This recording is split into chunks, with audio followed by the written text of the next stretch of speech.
What's on, ladies and gentlemen? My name's Ross, I like games, and today we've got a bunch of stunning new alternate arts that we need to have a little bit of a look at from OP09, and they've gone and done that thing where they've given us really nice photographs of the cards so we can see the foiling and the texture and all of that.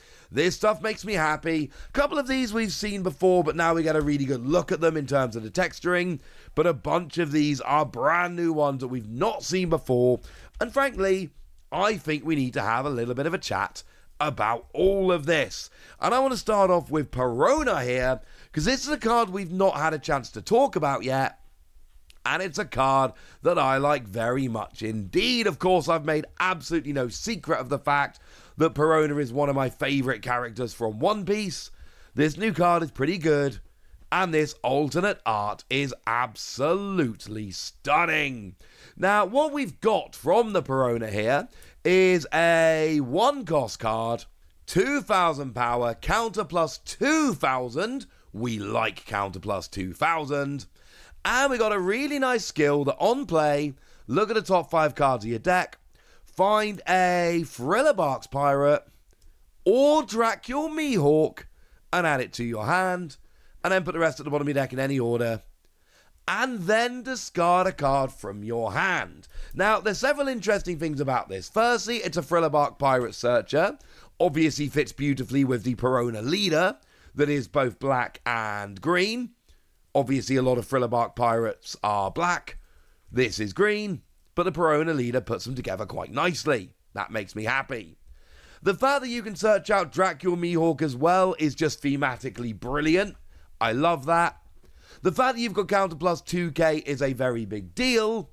And yes, you have to discard a card from your hand, which is kind of a downside. But remember, a lot of Frillabark pirates, because of the whole, how it works in the manga, do play from the trash anyway. This is not a downside. Love this Perona. Big fan. We've got an alternate art of Nico Robin, and I'm just going to go out on a limb here and say this might be one of the most sought after cards in the set. People tend to like Nico Robin. And this is a card we saw previously, the regular version, and it's a phenomenal card. 6 cost, 6,000 power, counter plus 1,000. On play, if your opponent has 3 or more life, trash the top card of their life. So you've got to play this pretty early in the game, but it's phenomenal when you do. And as a trigger, you play a 3-cost yellow character from your hand. Or less. 3 cost or less. So you're playing cards for free as a trigger. You're just trashing life as a play skill. And bearing in mind, trashing life means they don't add cards to their hand, they don't get to use trigger or any of that, they just trash. And this Nico Robin is phenomenal. Plus, the alternate art is going to be popular. Speaking of alternate arts, which are inevitably going to be popular, how about Nami? People like Nami. Nami is very popular. This is going to be another one that people absolutely adore here. Now we've got ourselves a blue Nami here, and it's one we've not had a chance to talk about, so let's talk about it now. We got 1 cost, 1,000 power, counter plus 1,000, and it's a classic searcher, but for event cards. And when attacking, look at the top 5 cards of your deck, find a blue event card and add it to your hand, put the rest of the cards on the bottom of your deck in any order. Now, you do have to attack to get this working, and it is not a great attacker, but you're searching out blue event cards? Yeah, this is just good, frankly. This is just good. It's East Blue in terms of traits, but this is great. I really like this. And of course, let's face it, it's clearly for the Nami deck. It's clearly a bit of extra support for the Nami deck, which has been around since OP03, which is a deck that loves using blue event cards. So yeah, that shouldn't really surprise anyone. I kind of like it when we get random support for old decks in newer sets, and I know some people are starting to think Nami is becoming a bit too good. I get that, but I still like having his new support. It makes me happy. This is awesome. And then we've got Koala. Now, I believe Koala is a card I showed you before, But Koala is another one of my favourite characters from One Piece. I got very unlucky with Gashapon when I went to Japan there last week. 3 different times the machine just didn't give me anything. One of them I found an employee, the other 2 I just had to be sad. And I continually got the worst one, or doubled up on the worst ones. But I did get a little Koala figure, and that made me happy. We got 6 cost, 6,000 power blocker, and on play, you can put a card from the top or bottom of your life into your hand, and then play a 4 cost or lower Revolutionary Army from your hand, and then if you do, draw a card. That's not bad, ladies and gentlemen. That's not bad at all. It's a card I like very much indeed, and this is one of my chase cards from the set. Personally, I am a very, very big fan of this card. Now, if you want to go more Straw Hats here, although we have already looked at Nami, how about the new Franky? We got an alternate art and a new Franky, and this is another card which I think is pretty gosh darn nice. 4 cost, 5,000 power, counter plus 1,000. We've got blocker, and on play, Don -2, discard a card from your hand, draw 2. It's a draw engine, and it's a blocker, and it's Franky, and the alternate art is awesome, and that should tell you about what you need to know. Staying in purple here, we've got ourselves a Sanji, also a super rare in the set. 7 cost, 7,000 power, counter plus 1,000. And on play, you may return 1 or more Don cards to your Don deck. And then you gain Rush. And then put one of your opponent's 6 cost or less characters to rest. Rest one of your opponent's characters at a 6 cost or less. Cool. And then, of course, you get to attack them and you've got Rush. So you rest them. And then you immediately get to attack and take them out. And that's kind of good. The reason, incidentally, why it's 1 or more Don, you can either do Don -1 and get Rush, which is awesome, or you can use Leader Luffy, where if you put 2 Don back, then you get a Don back active and a Don back rested. So essentially, you just activate one of your Don. That's the net effect here. You just activate one of your Don. Downside, of course, is there are a bunch of cards that really want to use Don -2 to activate Leader Luffy's skill, and you can only use one of them during your turn.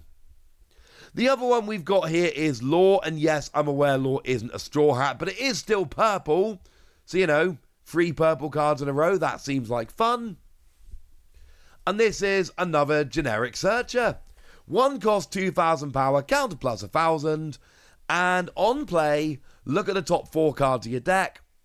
Find a 2 cost or more Straw Hat Crew or Hearts Pirates character, add it to your hand, put the rest at the bottom of your deck in any order. Love that it can be Straw Hat Crew or Heart Pirates.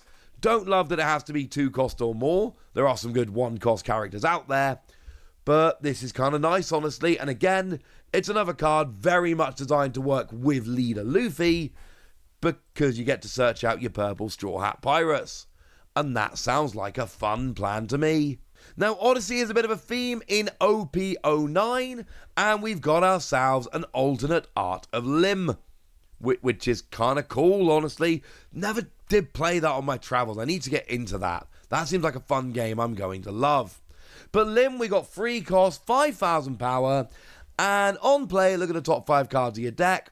Find an Odyssey card other than Lim, pop it into your hand, put the rest at the bottom of your deck in any order. So we got the whole searching for Odyssey cards here. That's lovely. But at the end of your turn, if you've got 3 or more rested characters, activate this character. Remember, of course, the Leader Lim says that all of your characters come into play rested. So this is a way of basically saying, look, if you've got enough rested characters, this will come into play rested, but then activate, or even just use it, attack on your turn, activate at the end of your turn, so you don't end the turn with this rested, such that you can be attacked by your opponent. The other kind of new character in Odyssey is Adio. It's another super rare in the set. And we got another alternate art here.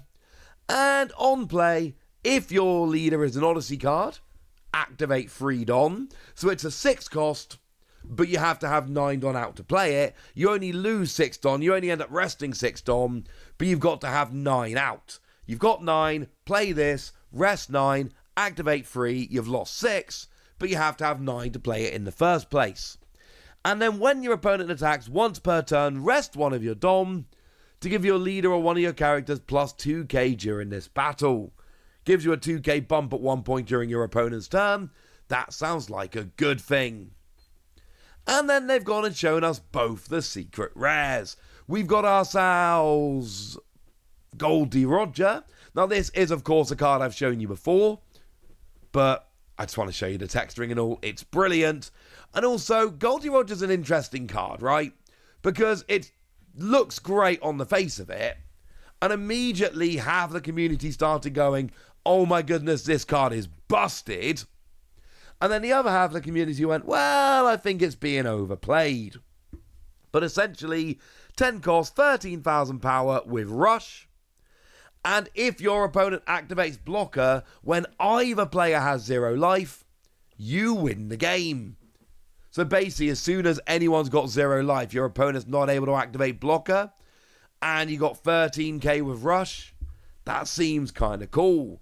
The counter argument essentially here is, when one player is down to 0 life, and you're playing red, the result of the game is rarely in contention. If you've got 0 life, you should be able to finish it off. If your opponent's got 0 life, you've probably already lost. I think this card's great, and I'm certainly going to be testing it. And then we've got ourselves the old art of Luffy, and what's interesting is I've not been able to show you the regular art of Luffy yet, but now I can. That's been shown off. So the alternate art here isn't new, but the regular art is. It's weird. But then I get to show you the texturing and all on the old art, and that's kind of awesome. 9 cost, 10,000 power, and on play you can return 1 or more cards to your Don deck. Again, if you do more than 1, that's for your leader Luffy. And then you draw a card and get Rush, so you end up with a 10k Rusher. You gain 1 card. Yeah, not too bad at all. It's a secret rare I can absolutely get behind. So there we go. I believe that is 11 secret rares I've just shown you in this video, and I think that's a good amount of secret rares for now. Unless they want to show us some more before I upload this video, in which case I'll put them in here. But now, ladies and gentlemen, it's over to you guys. Tell me what you think about these secret rares, these alternate arts, these super rares. Tell me about all of WOPO9. Tell me what you're looking forward to. Tell me what your chase card is. Go nuts in the comment section, but be nice. And then make sure you like this video, subscribe to this channel, follow me on Twitter at TheWasi. That's where we talk about One Piece and a bunch of other card games.